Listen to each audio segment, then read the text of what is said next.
Joignez-vous à la discussion. Appelez ou textez le 187 Cube Radio 1877 827 2346. Le Québec a tout intérêt à entendre cet appel. La rencontre La Traverse, Bock-Côté. Ça a été tellement blessant, là. On va traverser cette crise-là, mais on doit y voir l'occasion de se réformer véritablement. Oui, mais il faut que le fruit soit mûr pour bouger dans une société. Le choc a eu lieu. Alors, Emmanuel, le pape est américain. Ça va avoir quand même un impact politique, ça, non? Bien, inévitablement, puis c'était intéressant dans le contexte d'entendre le discours qu'il a prononcé où, dès le début, c'était un appel à l'unité, c'était un appel à la paix, où que vous soyez, qui que vous soyez. C'était comme le contraste ne pouvait qu'être éloquent, tu sais, entre une église catholique, puis je suis pas théologienne, là, puis donc je pense que Mathieu est probablement plus érudit que moi là-dessus, mais pour le commun des mortels, c'est une église catholique qui ouvre les bras, qui appelle à une paix dans le monde en général, une espèce de confrérie de l'humanité face à un président qui est exactement aux antipodes de ça. C'est le repli de l'Amérique sur soi-même et en vérité, c'est le chacun pour soi, si on veut décrire Donald Trump. Et donc, le contraste est tellement fort que on ne peut que penser qu'il y avait un message de l'Église là-dedans en choisissant cet homme-là. Et Mathieu, c'est comme Trump était Darth Vader, puis là, on a choisi d'envoyer Luke Skywalker directement aux États-Unis pour combattre les forces de l'obscurité et du mal. Ouais, je suis pas certain que je l'interpréterais dans ce sens-là. J'ai l'impression qu'on est dans une forme de surinterprétation. D'abord, l'unité dont parle le pape, pour ce que j'en comprends, c'est d'abord l'unité dans l'Église. On doit pas sous-estimer à quel point l'Église est ressortie divisée du pontificat de François. Il était apprécié, certes, par la base croyante, appelons ça comme ça, mais l'Église était fracturée entre l'Amérique d'un côté, l'Europe d'un côté, de l'autre côté, l'Afrique, qui est toujours au bord d'un schisme en disant l'Église européenne est tellement décadente aujourd'hui que si elle continue dans ce sens-là, eh bien, on va quitter. J'aime toujours rappeler ça à nos amis progressistes, c'est que s'ils avaient eu, comme certains le souhaitaient, un pape africain, il faut comprendre que pour les Africains, le mainstream est plus que réactionnaire en matière religieuse et culturelle et morale et tout ça. Donc, on est devant un pape qui a une fonction de réconciliation. Plusieurs l'ont noté, je pense qu'il faut le dire. Il ne s'est pas présenté avec la tenue blanche de François, mais avec des habits d'église plus traditionnels qui l'inscrivent dans la continuité de l'institution. Donc, c'est pas un détail. C'est un pape américain. Alors, on peut définir les Américains seulement par Donald Trump. On peut aussi se dire que les États-Unis, c'est un des pays dans le monde où le catholicisme est en croissance aujourd'hui. Le catholicisme aux États-Unis, il y a une double dimension. Chez les Latinos, c'est un catholicisme assez populaire, mais dans la société américaine plus traditionnelle, c'est un catholicisme souvent très intellectuel, très articulé, presque philosophique, qui a joué un grand rôle, j'ajoute, dans la vie politique américaine depuis 50 ans. Donc, je suis pas certain que je ferai une interprétation hyper trumpienne immédiatement de cette élection qui répond d'abord à la logique interne de l'Église plutôt qu'à la volonté de faire un anti-Donald avec une tenue de pape. Mais Emmanuel, le pape qu'ils ont choisi, il n'était pas sous le radar, là, il n'était pas parmi ceux là, qu'on aurait misé sur lui. D'après moi... Mais c'est rarement celui... Je veux dire, c'est pas François, le pape François, quand il a été nommé, le seul souvenir que j'en ai, c'est que personne ne savait qui c'était sur le moment, tu sais. C'est comme c'est un moment où il y a une surcharge de Google là, pour essayer de comprendre qui il était, d'où il venait, etc. Je pense que c'est inhérent, si on veut, à la façon dont les conclaves sont menés, que les favoris, parce que leur nom circule, parce qu'ils le veulent, il faut qu'il y ait une alternative qui émerge. Parce que c'est seulement une alternative qui permet de réconcilier ces fractions qui s'affrontent autour des papabilés déjà connus et préférés. Mais moi, je suis convaincu qu'ils ont choisi un pape américain parce qu'ils voient Donald Trump comme étant quasiment le diable incarné. Et il faut envoyer un émirat du ciel, littéralement, du bon Dieu, pour lui faire entendre raison. J'irais pas aussi loin que ça, moi. Non, mais ceci étant dit, si tu choisis un Asiatique, t'as pas choisi un Africain. Si tu choisis un Africain, t'as pas choisi un Asiatique non plus. Alors, tu sais, tout est compliqué là, quand des questions géostratégiques commencent à émerger justement autour du choix. Donc, est-ce que c'est vraiment comme un Luke Skywalker de l'Église? Je ne sais pas, mais ce qu'on retient aussi, il faut le dire, c'est vrai, comme dit Mathieu, qu'il ne s'est pas pointé tout en blanc, vêtu comme François. Je pense que c'est une façon de rassurer les plus traditionnels au sein de l'Église. Dire, écoutez, je respecte les normes, les codes. Je suis pas ici pour faire la révolution, mais en même temps, il est un pape qui s'inscrit dans la voie du pontificat de François, bien davantage que si on avait choisi un pape plus conservateur, de ce que j'en comprends, là. Donc, selon toi, c'est pas politique, Mathieu, puis il ne fera pas la leçon à Donald Trump. J'ai pas dit que c'est pas politique, je dis que c'est d'abord religieux. Ou alors c'est une politique, mais qui correspond à la politique interne de l'Église catholique du Vatican. Autrement dit, c'était pas le deuxième tour de l'élection présidentielle américaine. Disons ça comme ça. Je dis pas qu'il n'y a pas de dimension, il y a pas de dimension trumpienne là-dedans. Je dis que c'est pas l'essentiel. Par ailleurs, moi, ce qui me frappe, cela dit, à travers cela, c'est la fascination qu'exerce l'Église catholique chez même des gens qui la conspuent, chez même des gens qui prétendent non seulement s'en détourner, mais ne jamais prendre son chemin. Manifestement, cette institution, qui a à peu près 2000 ans, disons ça ainsi, cette institution est celle qui a traversé l'histoire de notre civilisation, qui l'a structurée. Je sais que pour certains, il est bien vu de réduire l'Église aujourd'hui à ses positions qui sont pas celles de notre époque, c'est le moins qu'on peut se dire, sur la morale sexuelle, bien sûr, évidemment. Mais l'Église catholique, c'est tout autre chose. Et je pense que quand on voit, par exemple, l'immense beauté, par exemple, je pense des funérailles de François, et là, par ailleurs, le côté hiératique, l'esthétique propre à Rome, l'esthétique propre au Vatican, le sens de la grandeur, d'une certaine verticalité, je pense que l'Église répond à des aspirations qu'il y a dans le cœur humain auxquelles la modernité parvient pas à répondre. Alors, je regarde ça, puis ensuite, on verra bien parce que, par exemple, il est Léon XIV, désormais. Donc, Léon XIV, ça s'inscrit sur la suite de Léon XIII. Léon XIII, qu'est-ce que c'est? C'est le pape de la doctrine sociale de l'Église. Donc, il y a une tradition dans laquelle il s'inscrit, qu'il revendique, mais qu'il cherche à conjuguer manifestement avec la continuité esthétique, culturelle, institutionnelle, symbolique, religieuse de l'Église catholique.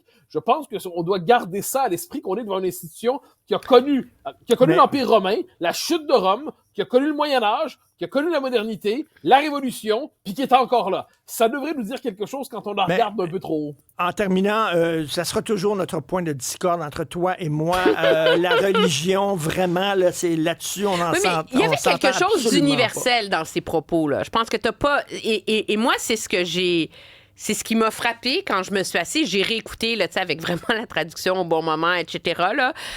Son discours, c'est que ça interpellait quiconque l'écoutait. T'as pas besoin d'être catholique, croyant pour t'identifier à ça. Puis je pense que ça renvoie à une certaine universalité de l'Église dans ce qu'elle a de meilleur, tu sais, si on veut. Puis ça, il y a quelque chose on a tendance à voir l'Église catholique, ses institutions, comme quelque chose soit de corrompu, soit de rétrograde, etc. Puis en même temps, il y avait une universalité dans la générosité de son propos qui ne peut qu'amener à réfléchir. En tout cas, mais tu peux dire, là, il faut s'aimer, puis il faut être inclusif, et ouvrir les bras, puis tout ça, sans avoir un drôle de chapeau sur la tête. En tout cas, bon. Oui, mais quand il y a le gars que... Mais l'être humain est un animal. Tu peux aussi, par ailleurs, aborder le monde en admirant un peu cette esthétique-là. L'esthétique promue par les modernes, c'est les t-shirts déchirés et les jeans troués. Je préfère, en dernière instance, la tenue du pape. Par ailleurs, l'être humain... Mathieu, il a vraiment aimé la robe rouge avec les broderies d'or. Je verrais Mathieu porter ça. Il veut la broderie en or, là, c'est ça. Je confesse une immense tendresse, moi, pour une institution qui a traversé 2000 ans d'histoire ici. Et je pense que l'être humain, normalement, regarde le ciel, se dit, il guette des traces d'éternité là-dedans, cherche les reflets de ces traces d'éternité sur Terre, en espérant, sans en être certain, de ne pas être un fait divers biologique ou chimique à l'échelle de l'histoire du cosmos. On ne sait pas la réponse, mais ce qui est certain, c'est que c'est une quête légitime, me semble-t-il, qui se joue là-dedans. Et l'Église catholique, comme les grandes traditions religieuses, cherche à porter cette aspiration-là. Mais moi, lorsque je regarde l'infini, je me pose des questions et je me méfie des gens qui disent avoir la réponse. Voilà. Emmanuel. Fallait qu'il y ait le dernier mot. Hein? Descendons sur Terre. Le projet de loi du ministre Christian Dubé. Oui, c'est pas mal plus prosaïque que ça. Hein? Lier le salaire des médecins, la rémunération des médecins à des indicateurs de performance, ça ne passe pas auprès des médecins. Ben, c'est pas surprenant. Hein? Je veux dire, ça fait depuis que je couvre la politique que ce débat-là a lieu sur comment rémunérer les médecins, comment sortir de la logique d'une rémunération stricte à l'acte. Il n'y a aucun gouvernement qui a jamais réussi à s'attaquer au problème. Alors, à ce chapitre-là, courageux de M. Dubé de vouloir aller de l'avant. Puis ce qu'il propose essentiellement, c'est un système hybride. Là. Il y aura pas, on ne va pas mettre les médecins sur le payroll. Là, ils ne deviendront pas des employés de l'État. C'est que 50% de leurs revenus serait ce qu'on appelle par capitation, c'est que tu es payé par patient qui est pris en charge. OK. Donc, ça, c'est 50 Pour ça, il y aurait une 50 à l'acte, un 25 à l'acte, puis une portion qui serait sur un taux horaire parce que entre mon petit bobo qui prend 10 minutes à gérer, puis le bobo d'une personne malade qui a des enjeux hyper complexes qui exige un rendez-vous de 45 minutes, ben si les deux, c'est un rendez-vous chez le généraliste, mais il y en a un qui est simple, l'autre est compliqué, donc il y a un facteur de taux horaire là-dedans. Moi, ce que je vois dans le débat, c'est que je me demande jusqu'où est-ce que M. Legault n'a pas nui à M. Dubé hier. À partir du moment où le premier ministre dit hey, « ça va brasser », puis c'est quasiment on va les casser, les syndicats de médecins, ça les amène à se braquer. Puis ça jette le regard qu'on a sur le fait que le gouvernement veut se faire du capital politique là-dessus. Alors que si tu sors la politique du débat sur comment rémunérer les médecins, c'est un débat qui est nécessaire, qui vaut la peine d'avoir lieu, et c'est comme si M. Legault a empoisonné le puits hier. Excuse-moi, Mathieu, j'ai une question. Ça peut paraître extrêmement naïf, Emmanuel, mais je veux que tu m'expliques ça. Il y a des ingénieurs qui travaillent pour l'État, puis ce sont des fonctionnaires qui sont payés, en semaine. Puis tu as des professeurs qui travaillent pour l'État, puis ils sont payés, ils sont des salariés. Pourquoi les médecins, soudainement, une nouvelle façon? Parce que quand on a mis sur pied le réseau de la santé, on a décidé qu'ils seraient des travailleurs autonomes qui auraient le droit de s'incorporer, même s'ils ont un client unique qui est l'État québécois. Alors, c'est des entrepreneurs qui ont zéro risque. Alors, exactement. C'est le meilleur des deux mondes. Mais ça, je veux dire, il n'y a pas un gouvernement qui a voulu s'attaquer à ça. Quand le gouvernement fédéral, rappelle-toi, sous Justin Trudeau, a essayé de changer les règles pour l'incorporation pour que, justement, les médecins, les fermiers, les journalistes puissent plus s'incorporer là, dès qu'ils sont travailleurs autonomes, parce que, justement, ça crée une espèce de privilège en termes fiscaux. Au Canada anglais, la plus grosse levée de bouclier qu'il y a eu, c'était de la part des médecins de dire « Wow, c'est notre droit de nous incorporer. » Alors ça, le gouvernement ne veut pas aller jusque-là. Puis ça, de toute façon, ça prendrait l'accord d'Ottawa pour aller jusque-là. Mais ils cherchent justement de trouver une solution mitoyenne en vérité. Puis c'est ça l'idée de la capitation. Qu'est-ce que tu penses de ce dossier-là, Mathieu? Moi, je pense qu'il y a un enjeu au Québec qu'on n'ose pas nommer qui s'appelle ce Dracula que sont globalement sur les finances publiques que sont les différents ordres de médecins. C'est-à-dire, moi, j'ai le plus grand respect pour les médecins, un par la suite de l'autre et ainsi de suite, il n'y a aucun doute. Mais les lobbies de médecins sont parvenus à confisquer, à détourner, à vampiriser une part considérable des finances publiques. Et moi, je pense que c'est un enjeu. Emmanuel disait, faut pas politiser le dossier. Moi, je pense que c'est le contraire. Il faut le politiser. C'est un enjeu politique. C'est-à-dire qu'on nous présente, on dirait que dès qu'une question est importante, on dit qu'il faut la dépolitiser. Non, la politique, c'est il faut faire des choix. C'est, à un moment donné, on est devant un espèce de système qui conjugue pour les médecins les avantages du libéralisme et les avantages du socialisme. Ben, ça marche pas comme ça. Parce qu'au final, tout le monde paye exagérément pour une caste qui est capable de, qui a réussi à se trouver une situation pas seulement avantageuse, mais scandaleusement avantageuse dans l'attribution des ressources publiques. Mais le gouvernement n'ose même pas aller jusque-là. Et c'est la raison pour laquelle il y avait toute la marge de manœuvre pour réussir à mener à bien cette réforme-là, en maximisant les appuis qu'il aurait. Mais il le fait dans un contexte qui est tellement pourquoi tu fais ça à 6 semaines, je veux dire, Non, mais- la non, fin mais- des non, mais travaux? ça- C'est comme, mais il faut toujours le faire. Il y a, Si je peux me il y a permettre, quelque chose. Emmanuel. Oui, mais pourquoi ils À un l'ont pas moment fait il y a donné, 2 ans? Oui, ben, Je veux dire, monsieur Dubé dit que c'est la clé de voûte. Il y a 8 ans. Ouais, il aurait dû le faire depuis toujours, mais un moment donné, il faut quand même commencer quelque part. Et je pense que tant qu'à poser cette question-là, il faut la poser la plus clairement possible. La plus clairement, c'est dire qu'il y a un problème structurel avec les salaires des médecins qui est démesuré au Québec, surtout celui des Mais spécialistes. il le Ça pose veut pas dire comme qu'on ça. existe, Il n'enlève pas de je suis l'argent dans d'accord. les enveloppes de Mais médecins, là. c'est pour ça que je dis qu'on doit le poser comme tel. Et Ben, c'est assez Mathieu, particulier. Oui. Mathieu, je reviens à la religion, OK? Là, écoute, suis-moi bien. Là. Ouais. Oui, c'est parce que le statut des médecins... Le tu dis docteur Amiot est le nouveau pape. Ben, tu dis que les médecins ont un statut spécial dans la société. Oui. C'est parce qu'un ingénieur, ça construit des ponts. Un professeur, ça éduque des enfants. Ah, ben ça, je suis d'accord. Un médecin, ça sauve ta vie. J'avais un Ouais, cancer, j'en ai plus. C'est grâce à un médecin. Il y a quelque chose de quasiment... Et tu sais, j'ai le même rapport que toi, un par un avec incroyable, eux. oui. Mais là, c'est à ce moment que je vais faire une passe à la Richard Martineau. Eyes Wide Shut, le cinéma. Moi, il y a une scène c'est un truc qui m'a frappé dans Eyes Wide Shut, c'est le statut de Tom Cruise qui joue le rôle de médecin et il présente sa carte de médecin comme autrefois on présentait sa carte du FBI. Donc, présentant la carte de médecin, immédiatement, ah oui, mais d'accord, si vous êtes médecin, on s'incline, et ainsi de suite. Donc oui, on a remplacé le prêtre par le médecin. Le médecin qui a une forme de tout pouvoir qui peut, à défaut de sauver notre âme, d'autant apparemment on n'en a plus, il doit sauver notre corps. De temps en temps, ça peut fonctionner pour quelques décennies. C'est déjà pas mal, j'en conviens. Mais le fait est qu'on lui a transféré une forme d'autorité bio-spirituelle sur nos vies. Bon, Exactement. une fois que c'est dit, c'est fondamental, mais quand même, aucune caste n'a le droit de confisquer ainsi les ressources de l'État, parce que c'est finalement, au final, c'est quand même chacun d'entre nous qui contribue en ça, une part exagérée des ressources publiques sont confisquées par cette caste. Pas une fois une décision politique forte, elle ne viendra pas, parce qu'on est habitué à ce qu'elle ne vienne pas, elle n'en demeure pas moins nécessaire.